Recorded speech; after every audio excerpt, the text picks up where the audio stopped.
Hi everyone, it's your boy Zach, and this is my video about what's wrong with the Daredevil episode of She-Hulk, which I believe is episode number 8. So I watched, I think, the first 4 episodes. I missed a couple, and then I came back. As far as I can tell, I didn't really miss anything at all. They've been teasing the Daredevil appearance both in the show and outside of the show, and it's finally here. It was a good episode in an otherwise pretty bad show. The only real problem with the show is the writing. The casting is fine, the basic premise is fine, the tone is fine, it's just the writing. And it's for a really simple reason, the simplest of reasons. It's a comedy that isn't funny. That's it.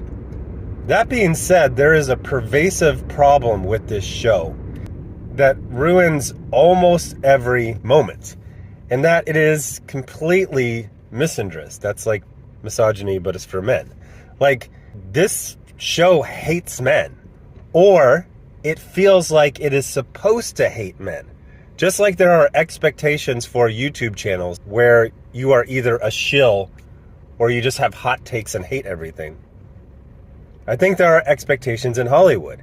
If you're writing for a female-led show in 2022, you're expected to portray every man as either weak, gay, or evil. Now, weak can be a lot of things. It can be physically weak, it can be morally, intellectually weak, but when you are watching this show, notice how few male characters are not weak, gay, or evil.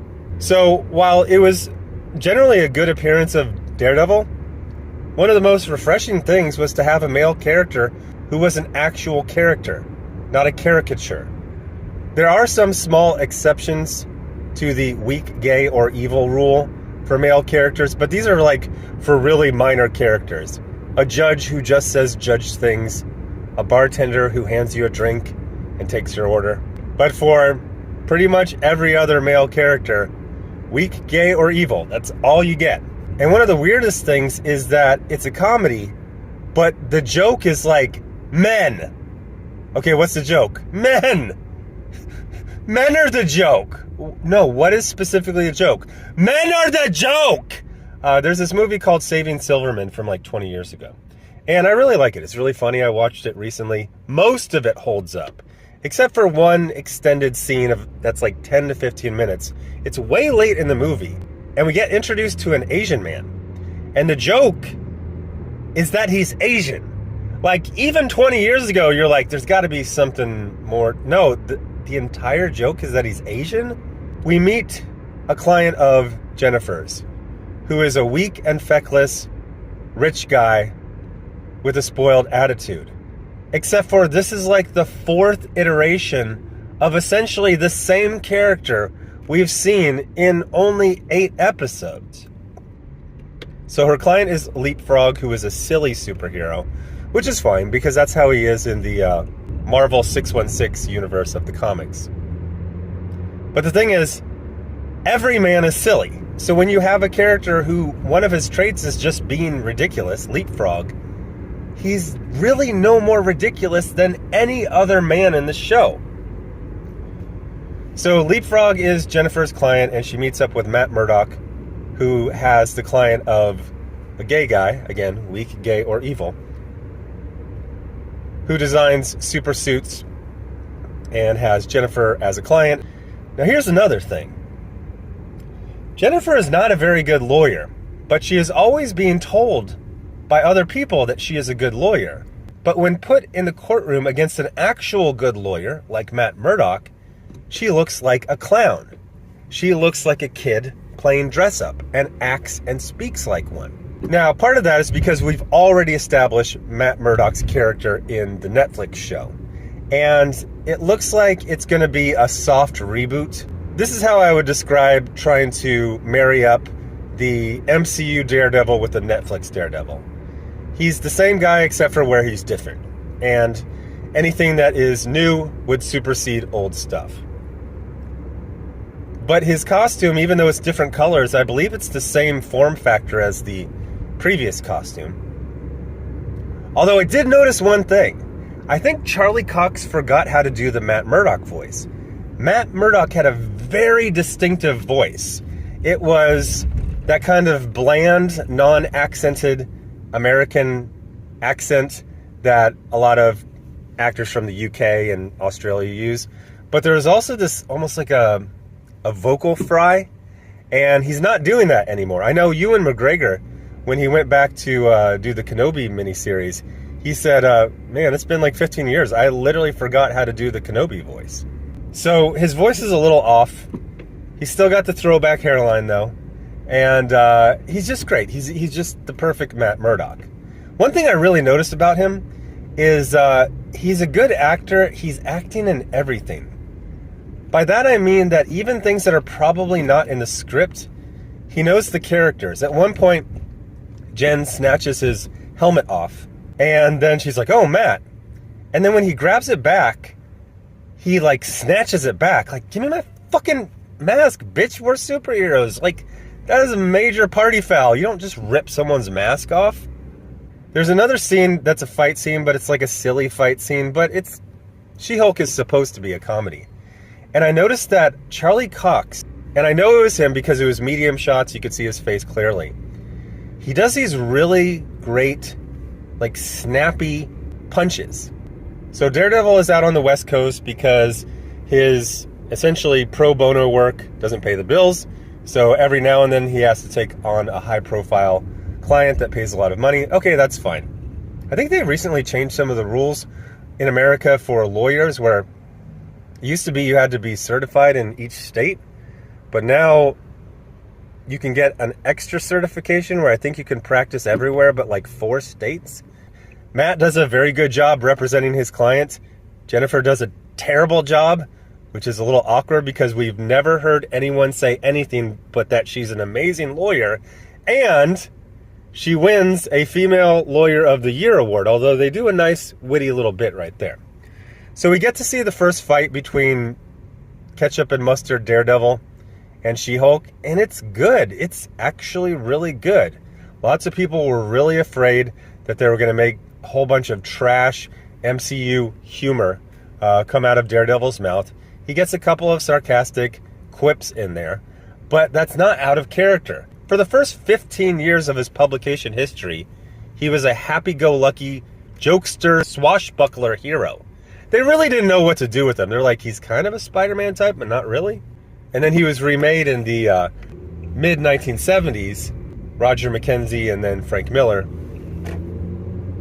And then he became the Daredevil we know right now, but he's not dark and brooding in every single scene of every single issue. There's lots of light moments in many Daredevil issues. I also saw people get all kind of like, I don't know, clutching pearls about him having a one-night stand and doing a, quote, walk of shame. This is Matt Murdock. He is one of the premier man-whores of the Marvel Universe. So they have the fight, and we get to see an aspect of Daredevil that we haven't gotten to see before in the Netflix show, which was the acrobatics. He does like a couple of flips, and one time you see him like track a vehicle where he's running along the rooftops, but he's not that acrobatic circus hero that he is in the comics until now. They do a pretty good job. There are some practical stunts. One where he goes from the top of a vehicle into a roll on a parking garage. That one is actually pretty slick. Then there is some CGI Daredevil that is serviceable. It's okay. It doesn't quite match with the practical stunts, but man, it's better than most of the freaking CGI we've seen. It's a good, fun scene that showcases She-Hulk and Daredevil quite well. There's some flirting. It works. Charlie Cox and Tatiana Maslany have really good chemistry, like great chemistry. It's written fairly well, and I'm wondering why it's suddenly better, except for I'm not, because I've established before, with SJWs, when they feel they are writing for a female audience, they will lower the expectations of quality. They will literally write junk because they believe that's what women will accept. You see it over and over and over again. And all of a sudden there's Daredevil, who is in a very popular and well-acclaimed series, and they're like, oh shit, we actually have to try because it's going to be men watching a male character. Again, these are feminists who, when they believe the audience is mainly women, they treat their script like it's summer school homework. But they seem to be really excited. They're like, oh, Daredevil, I like Daredevil. Yeah, everyone does. The show was really good.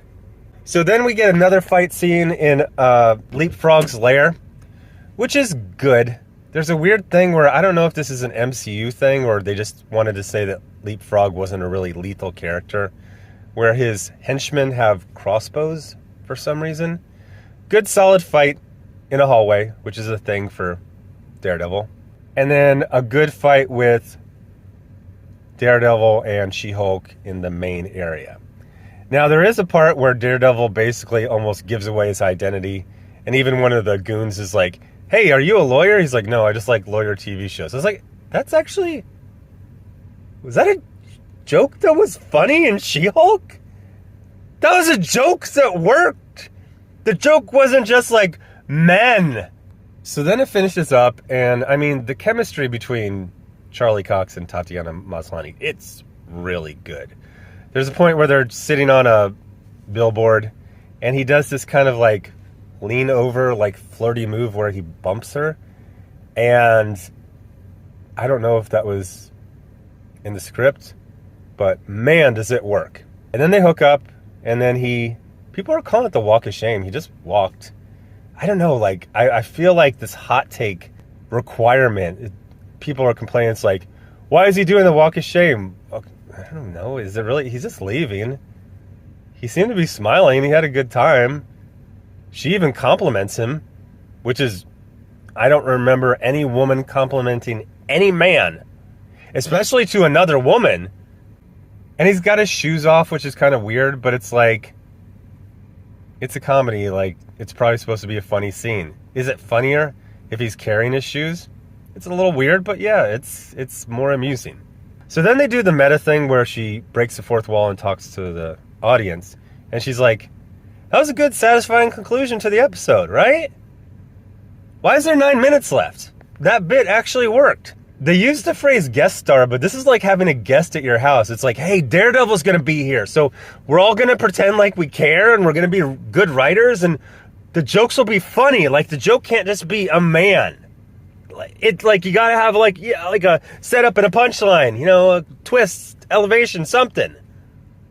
Oh, you guys can all do that? Okay, do that all the time. Respect the female characters and the female audience as much as you respect the male characters and the male audience. Because y'all really stepped it up. So at the end, there's a bit where there was actually some satire. And I was like, holy shit, because it was actually satirizing political correctness. Jen goes to an awards ceremony for the Female Lawyer of the Year. And unless I mixed something up when I was watching it, they ended up giving the award to all of the women, which is a very PC thing to do.